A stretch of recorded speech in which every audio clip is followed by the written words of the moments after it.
Halo guys, berjumpa lagi dengan Kikoto. Kali ini saya akan mengajak teman-teman untuk membahas soal-soal tentang tes wawasan kebangsaan SKD Kedinasan tahun 2022. Buat teman-teman yang baru bergabung, saya ucapkan selamat datang dan klik tombol subscribe dan nyalakan tombol notifikasi karena saya akan mengupload video setiap hari untuk membantu teman-teman untuk bisa lulus di SKD Kedinasan tahun 2022. Tanpa berpanjang lebar lagi, langsung aja kita mulai pembahasannya. Let's go!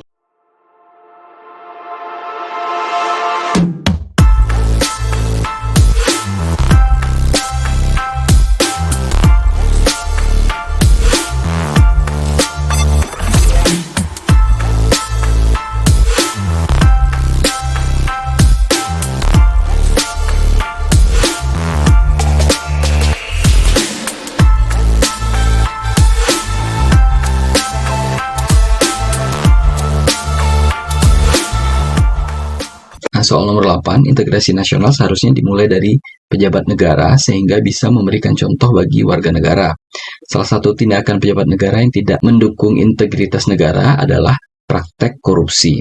Komisi Pemberantasan Korupsi atau KPK merupakan lembaga negara yang dibentuk untuk menyelidiki kasus kejahatan luar biasa, korupsi, kolusi, dan nepotisme atau KKN. Berbagai kasus korupsi mencuat ke permukaan, KPK berhasil mengungkap dan menangkap pelakunya.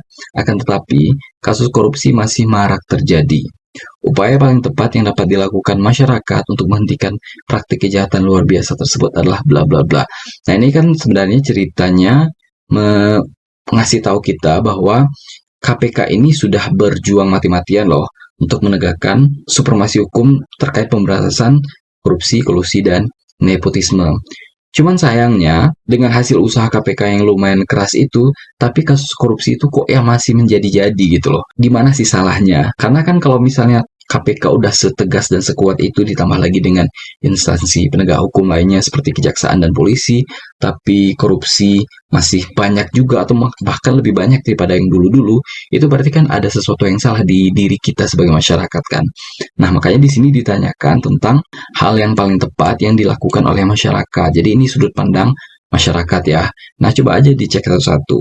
Menjatuhkan sanksi berat. Nah, ini kan bukan masyarakat, tapi itu adalah instansi penegak hukum. Kemudian menegakkan hukum setegak-tegaknya tanpa pandang bulu, ini pemerintah atau instansi penegak hukum.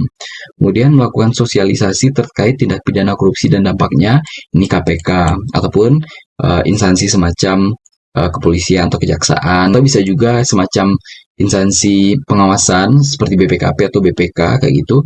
Kemudian yang D, mengembangkan sikap sadar hukum dalam kehidupan mulai dari lingkungan terkecil. Nah, ini yang benar ya. Karena ini sudut pandang masyarakat ya, kita untuk memberantas korupsi itu ya kita harus mulai dari lingkungan terkecil kita, dari keluarga gitu. Menanamkan bahwa KKN itu sangat dilarang di dalam hukum Indonesia. Kayak gitu. Jadi jawabannya D ya. Kalau misalnya kita cek yang E, itu membuat peraturan perundangan, nah itu juga bukan ya, karena itu tugasnya dari lembaga legislatif atau DPR. Soal nomor 9, krisis moneter pernah terjadi di Indonesia pada tahun 1997. Krisis ini memukul perekonomian dan usaha di Indonesia.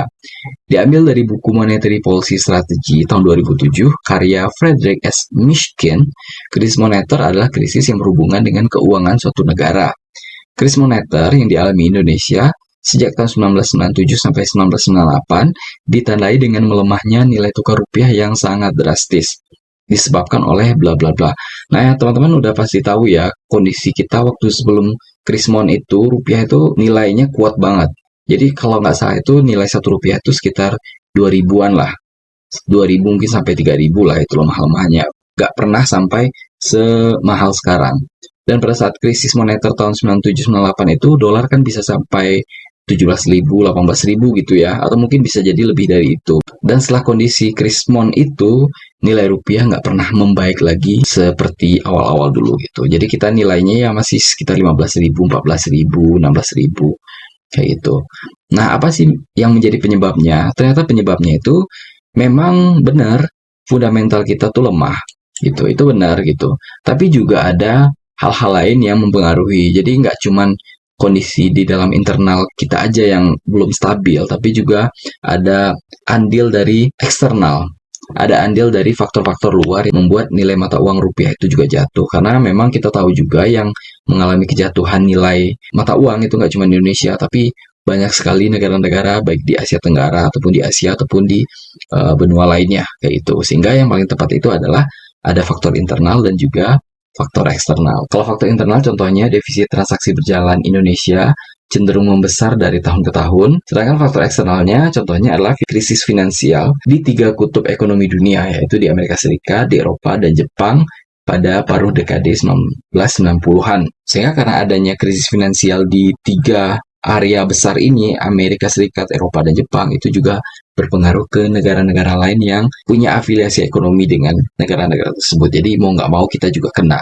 Jadi jawabannya adalah C. Soal nomor 10 atau soal terakhir, peristiwa Bandung Lautan Api adalah peristiwa kebakaran besar yang terjadi di Kota Bandung, Provinsi Jawa Barat, pada 23 Maret 1946. Dalam waktu 7 jam, sekitar 200.000 penduduk Bandung membakar rumah mereka, meninggalkan kota menuju pegunungan di daerah selatan Bandung. Hal ini dilakukan untuk mencegah tentara sekutu dan tentara Nika Belanda untuk dapat menggunakan kota Bandung sebagai markas strategi militer dalam perang kemerdekaan Indonesia. Peristiwa yang tidak menjadi latar belakang terjadinya Bandung Lautan Api adalah bla bla bla. Ini kan katanya tidak menjadi latar belakang, berarti istilahnya kecualinya lah gitu kan. Sebenarnya peristiwa Bandung Lautan Api ini punya beberapa pemicu ya. Jadi pemicu yang pertama itu adalah tentara sekutu yang datang dan memasuki wilayah daerah Bandung dengan sikap seenaknya dan juga semena-mena terhadap masyarakat Bandung. Itu yang pertama.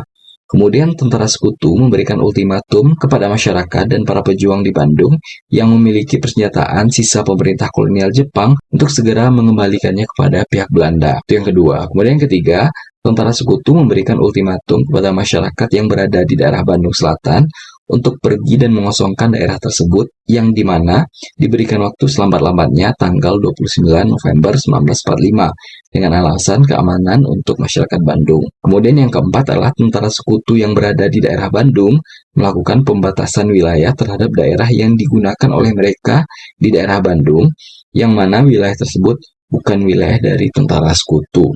Kayak gitu. Jadi itu ada 4 faktor yang menyebabkan terjadinya peristiwa Bandung Lautan Api itu, sehingga dari opsi A sampai E itu yang paling yang salah itu adalah yang E ya, terjadinya kesenjangan ekonomi pada warga Bandung pada masa itu. Jadi bukan itu penyebabnya. Nah, sekarang kita akan masuk ke soal latihan. Jadi di sini ada 5 buah soal latihan yang bisa teman-teman kerjakan. Jadi silakan teman-teman yang udah tahu jawabannya langsung aja komen di bawah. Tapi pembahasannya akan saya bikin di video besok atau lusa ya. Jadi untuk yang soal-soal ini silakan teman-teman screenshot aja untuk mengerjakan.